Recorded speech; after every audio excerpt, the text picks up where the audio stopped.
Hey, Brandon here from Bulletproof Outdoors with a very special guest today, coming all the way from Appleton, Maine via Skype. He's the host and creator of Fowlers Makery and Mischief.com and of Fowlers Makery and Mischief on YouTube. And he is the winner of Season 3 of History Channel's Alone and the $500,000 grand prize. Before I introduce this special guest, let me just remind you, if you're into this type of thing and you like fishing, hiking, and the outdoors, consider subscribing to my channel. And if you do, make sure you hit that little bell icon so you don't miss anything. Without further ado, Zachary Fowler. Technical difficulties, of course! Screwed up the first few minutes of this interview. I'll just have to sum it up for you in the description below. For now, let's jump right into where things get going. Okay, let's talk about the show now. So you won $500,000. You lasted 87 days alone in the wild of Patagonia.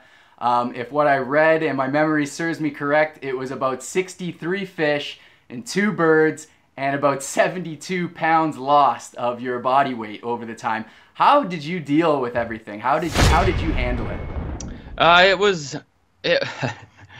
That's a huge question. Yeah, well, was right? it the need to succeed, or did the money play a big factor in pushing you? Oh man, if you want to talk reasons, I had like 50 reasons, I had, my neighbors were like junk hoarders. I inherited, they inherited the land that my right-of-way passed through. And originally I bought it from an old gentleman, and then these new people inherited it after I bought the land, and they were just piling junk everywhere over the side of the driveway.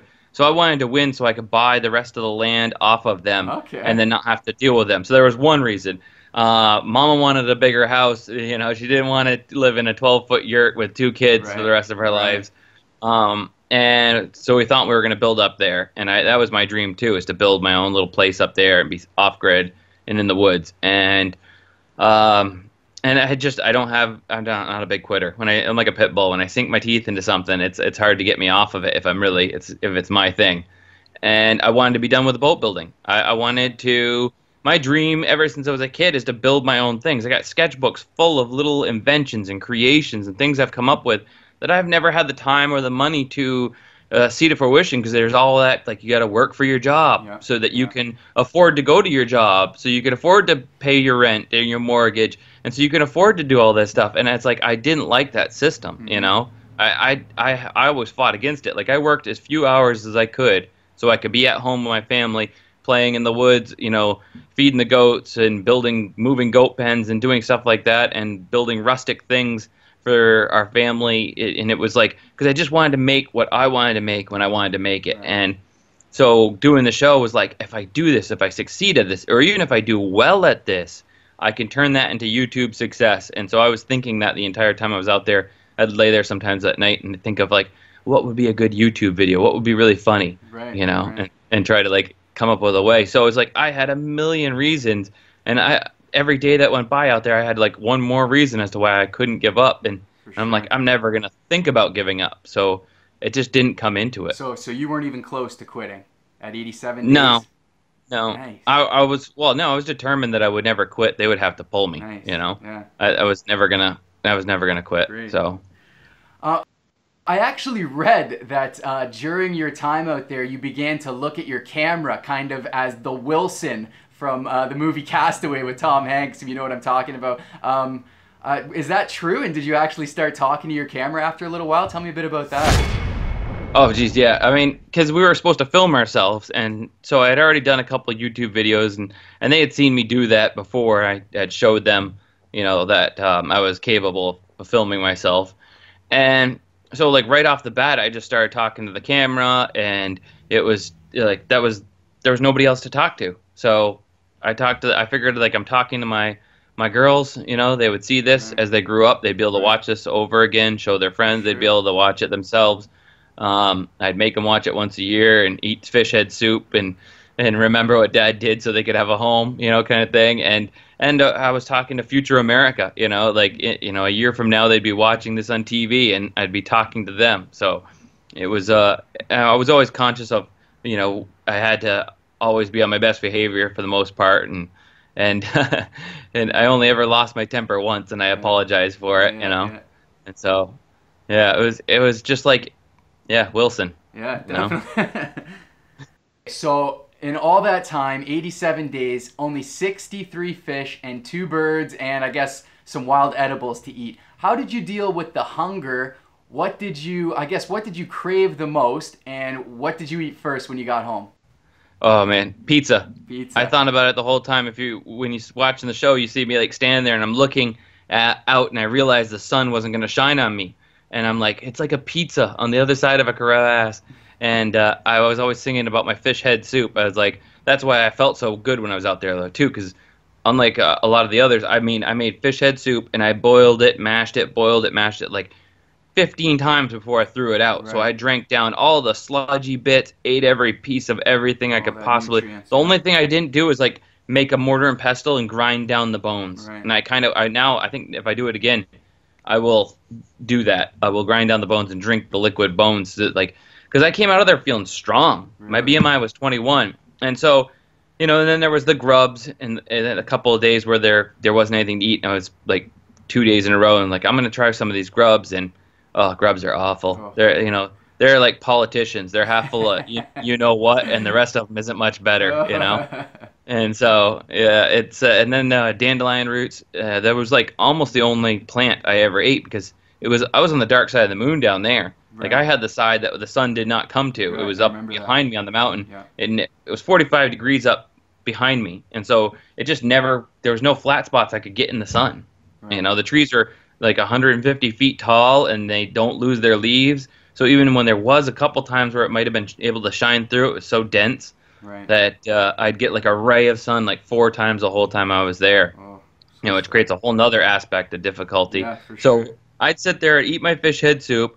And I'd be like, fish head soup, I wish you were a pizza with mushrooms. And I'd like go through the whole recipe, rosemary oil underneath, deep dish, and like make up what it would taste like and stuff. Dreaming about it. Yeah. And I sang that a lot less towards the end because the fish head soup became like so tasty, It's like your taste buds changed and stuff. Yeah, I'm sure they did. So that was the first thing I chose to eat when I got, I was out for a week, but when I arrived home, I made a pizza for myself. Okay, nice. So, yeah. Okay, let me talk a little bit about your mental state. What were your dreams like while you were out there? Did they change much? Were they vivid? And did your mind really start to play any tricks on you after being out there for so long? Oh, yeah. Dreams were a very difficult thing. When I first arrived there, I was like, I wasn't able to get a fire going the first day. I had never used the ferro rod before, and so like I went to bed very discouraged that first night, and I don't know if that set the pace for it or what, but and then I was sick that first 12 days too. Like my stomach was a mess, and I just my body cleansed, so I used up all the moss on all the trees, and so I kept waking up in the middle of the night and having to go to the bathroom like a whole bunch of times. It was a mess, and so while that was all happening, it's like it panned over into my dreams. And I was like at turmoil with being there and mentally, like subconsciously or something. And so I kept dreaming I was home, and I'm like, no, I'm not home. I can't be home. I quit. I didn't quit. I mean, I'm not. I got to get back before they notice I'm missing or something, and I got to get back. Wow. And then I'd wake up, and I was still in Patagonia. I was like, oh yeah, I'm still here. Oh crap, I'm still here. And so it was like, and then sweet. Yeah, and then by the time I moved up over the hill to my other shelter, about a month in. It went away and stopped. I was more restful about it, and I started sleeping well and things. And I don't know. It went away. It's like I was at peace with my situation and stuff. Like at the beginning, my subconscious was fighting against me, and it was pretty uncomfortable down at the lower shelter. Like it was below freezing at nights, frost and stuff. Right. And I just had an A-frame of plastic, my sleeping bag, and hot rocks underneath the soil, underneath my mat. So I was warm, but by morning it was like, you got to get up. There's no staying in bed kind of thing. And so it's like, I ended up sleeping for like 12 hours at a time because I was so calorie, the calorie change and the body. And I'd sleep for 12 hours and up working and filming for 12 hours. Oh, wow. So, yeah. So while you were out there, did you experience anything that you weren't really prepared for or that you weren't expecting at all? Yeah, all of it. All of it, You yeah. know, like I watched this whole thing started sitting on the couch being an armchair critic, like a lot of people watching Naked and Afraid and going, I could do better than that. For Like, sure, yeah. why aren't they digging a gypsy hole? They're drinking the muddy water. Like, what are they doing? This is ridiculous. And then Alone came on, and I was like, oh, they got 10 items. This is what I mean. I use an axe to do like everything at home. I don't even need 10 items. And like just totally like being a usual armchair critic and watching Alan, and I could do better than that. Man, I'd still be out there if it was a year long, just like some of these other guys that send me messages. My brother, he'd still be out there. They say, you know, you don't know how difficult it really is. And so I all of a sudden, you know, put it, you know, and then we're watching these shows, and Jamie's like, I dare you, you know, when Alone comes on, and I start running my mouth again. So I applied for it, get out there. And it was nothing like what I thought it would be like. The seclusion at times, you know, especially after 4 o'clock, is like a shroud that settles on your shoulders. You know, like one of those heavy doctors, lead shirts they put on you, so they're gonna take a picture. You know, you put that thing on, you feel that weight on your shoulders. It's like you could feel that physically almost. And Wow. so it's a mental thing at times, especially after 4 o'clock, as you're getting tired and you're eating like a third of your normal calories, and you know, and so it was wild. Would you say it got easier or harder? Not like obviously it got harder, you know, more time away from the food and everything like that. But was it easier or harder to just kind of deal with what you were going through mentally? It was hard at the beginning, and then it broke for me on day 13. I found a spot of sun to stand in. My body stopped reacting to the whole situation like I was cleansed from before, and I started gaining in energy and strength and mental agility. Like I felt so much better than I ever have, and I've studied up on that, and I believe that like I was my body was just a bit of a mess, and like I cleansed, and after that, like I was processing fats better, and I turned into a ketogenic state. And so like mentally that's better for you to be in a ketogenic state where you're burning fat for energy instead of sugars. Right. And so I was like mentally crispy, remembering stuff from old books I had read that I had forgot I even read, you know. And so I really just started like kicking butt. And then as time wore on, the time wears on you. The amount of time out there was wearing on me, and it started to get hard again. And around day 72, I had a really bad day. It was the second to last episode. You see pretty much all this bad stuff happen, and it seems like that carried right through to the end. But that was only one day, and I lost a fish, and I'm like, oh, it was like 14 days without a fish. It was 1 day without a fish, but it felt like maybe it was 2, but it felt like 14 because it was like. It was difficult, and I had a bad attitude, and I even said on the show, like, I wish everybody else would quit so I could go home. And that night ended with me burning my boot insert up in the fire, and I pulled it out, and I managed to stitch a piece of leather on, and then the roof was dripping on me, and I realized my attitude is wrong. I had changed over the last 5 days or something, and I was waiting for it to be over, and that was not going to be how I could stay there. Right. It was not a sustainable attitude. You know, I needed to put in the effort. I couldn't put off till tomorrow what I could do today. I needed to put in that consistent, persistent effort. So I came up with the slogan, consistent, persistent effort. You know, and I started working harder at things, and I just had a blast all the way until the end. Even though from that time on, I still only had 3 more fish during that time, and then started catching them again right the day before they came to get me. Right. So it was a storm, and so it was miserable. But I started having fun again. And I was like, once I put my whole mind to it and dedicated my whole self back to the project again, that difficulty, I just broke through that, and that, you know, and hit another gear, I guess, you know. Right. So if you were able to do it again, would you change anything from your 10 items? And I guess, well, what would it take to get you to do it again? Yeah, right after they asked me, you know. And I was like, yeah, sure, I'll do it again in 10 years when, you know, go out against Ellen and Dave. And they're like, but they'll be so old then. And I was like, yeah, I know. You know, like they didn't quit either. I need the advantage, all the advantage I can get. And I think I will do it again for sure, because I was like, after I was like, oh, I'm done. I just want to do it one and done.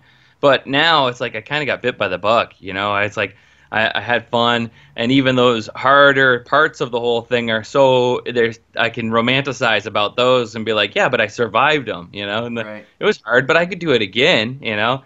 And so I don't know how I would actually do it, you know, if because I don't have the same motivations outside of, Got you you. know, now I have a house that's like, you seen Money Pit from Tom Hanks there? Yeah, yeah, So our big farmhouse is going to suck up some serious money over the years. yeah. I am hoping that that might be one of the, so I could start my list of motivations right now. And Yeah. it's like the house needs a new roof and the girls need braces and you know it's like Yeah, yeah. but you know and it was fun and so I look forward to that and I can't just let Alan and Dave and those guys go out there and like break my record and come home like without me making it hard for them at Yeah, least yeah, so for sure. and then I've been thinking and that's what my 87 days series on YouTube is all about is like what I will do next time and how I would do it differently if I was here in Maine. So I'm experimenting with a lot of the things that I will use for my next time. And one of my videos was about the sling bow. And I think that is going to be my go-to item because I was allowed 30 pieces of steel ammo for my slingshot. Right. But next time, and like that's the only item I think I'll change. I've come up with a million gear hacks since then, but I want to make a sling bow that has 2 fishing arrows, 2 hunting arrows, and 2 practice arrows. Okay. You know, and that would give me a greater capability of game. You know, some of the birds that might have been out of my reach before, I might be able to do a little better with the arrow than a stone, and I'll still be able to shoot stones with it too. So a Right. smaller bird, like I did get out there, if there was a lot of those, I might be getting a lot of those on the meantime, and then on days that I, you know something is bigger is in the area, I might be able to hunt that with the Right. bigger arrows. Oh, Yeah. good idea. Good. Yeah. Okay, so I want to talk just a touch about a little bit of criticism from other YouTubers, and I personally think it's a bunch of garbage, but I've read the odd complaint about people saying how the other person, Carly, that came in second there, how she was pulled because of her BMI, and that she wasn't showing signs of starvation quite as bad as Dave was previously when he was pulled, and some other complaints that your BMI wasn't even actually disclosed. But I'm quite sure that they were checking your BMI pretty frequently, just like everybody else's. So how do you respond to some of those silly criticisms out there on YouTube? Yeah, I don't know. I mean, I did the math on my measurements myself after my BMI was 21. I don't know why they didn't show that. I mean, that was literally at the rate that I was losing weight and how much I had lost weight. Even if you did the most primitive calculation, that I still had like 3 to 4 more weeks before I'd be in the same state as those guys. Right. You know, and I was feeling good. I packed all my stuff up all myself, carried it that 8 stories down over the hill, over that 150 steps I carved into the mountainside, and carried it all out of there on my back. They were like, "Can we carry this for you?" I'm like, "No." Yeah. I walked in with all this. I'm walking out with good it, for you know. you. And so I hiked it back out. It was fine, Yeah, you know. no, I thought you looked pretty healthy, yeah. Yeah, and that leaving process took hours of filming and prepping and getting drones lined up and multiple boats and Right, right. and I'm like they're like, "Are you okay? Do you need to sit down?" I'm like, "I'm fine." Like, stop. You don't need to baby me. But I mean, I can see why they did because I looked like a little bit like or I was in shock, you know. It was like a Holocaust victim. My face was so thin, though. Yeah. I still had that. Like I said, I had these wild eyes, and you could see it, you Yeah, know. yeah. And the next day, that was gone, but it was there. So, yeah, it was. I personally, I think that the show was just obviously acting in the best interest of the contestants. They can't have another contestant ending up the way that Dave did, showing all those dangerous signs of starvation. So obviously they had to do what the safest thing was for the other contestant. And that obviously can't take anything away from you because you were, still going strong and doing your job after 87 days. So in my eyes, you're the champ, and don't listen to any of that garbage on YouTube. You totally did what you had to do, and they had to pull the other ones early for safety reasons. So you're still the champ in my eyes for sure. I wanted to make a YouTube video called "Did History Hand Me the Win?" Yeah. Hand Fowler the win and stuff. But they were like, "No, it just sounds too. It sounds too like." Risky, like we're just suggesting that maybe there's something there, Yeah. and there isn't. I mean, we've talked, Carly and I. She was, she's like, I was stick a fork at me. I was done. Yeah. I was tired. It's like, I wouldn't have quit. She would never have quit, and I believe that of her. I don't think she would have ever quit. No. But they had to draw the line, like you said. They had to draw the line somewhere. Yeah. And it's like some people survive with a BMI of 16, like day to day. But they also eat day to day, Right. And I caught 63 fish and 2 birds, whereas I caught like that's like 4 times as many fish as almost everybody else out there. Right. So, Yeah. the proof is in the pudding. Oh, for sure. You know? For sure. Yeah. So I'm trying to promote a bit of a message to kids here to just get outdoors more and kind of put away the internet for a little while, put away the iPads, and just get outside and experience nature. I think it helps them so much grow as individuals, and not to mention how good it is for their health and for everything like that. I mean, the fresh air, or the exercise aspects of the whole thing. So how do you feel? Like, that's obviously a way that you've kind of lived your life, and how do you feel about that? And do you have any sort of message to kids that aren't kind of getting outside enough? Yeah, I mean, to get outside, because I mean, a lot of these things that we're having problems with in the U.S. now, that everybody's so stressed out about, is I think just because they don't get outdoors enough, For sure. And you get outside and you see how beautiful God's creation is, and how awesome it is, and it's hard to be angry, and frustrated or depressed or anxious even, when you're out there and you see how beautiful it is, and you get the fresh air in your lungs and do something, and not to mention the level of satisfaction that you can have when you created something with your own hands, like bushcrafting stuff. Whether it's just making a little shelter and you spend the night in it, or you make a little fort. I mean, remember as kids how much fun we had making forts in the woods? I don't know about you, but I think absolutely. there must be like about 100 piles of sticks that are still out there rotting, where I had these great little forts. I got several boards that are still nailed in trees somewhere in Vermont, where I had built little tree houses and stuff like that. And I remember, so fondly, like every one of those crazy little hikes in Vermont and different places, and we found these secret little glens with the ferns in it, and we'd play hide and go seek in there. It was just, it's just so satisfying, and you get stuck in front of the devices, and it even happens to me now that I get back, and you get stuck in front of the devices, and you feel your own level of anxiety to get all this stuff done that you need to get done, and these things that become so much more important than things that are real. And then you're like, you get back outside and you're like, oh, you feel that weight lift. Absolutely. Yeah. I feel the same way.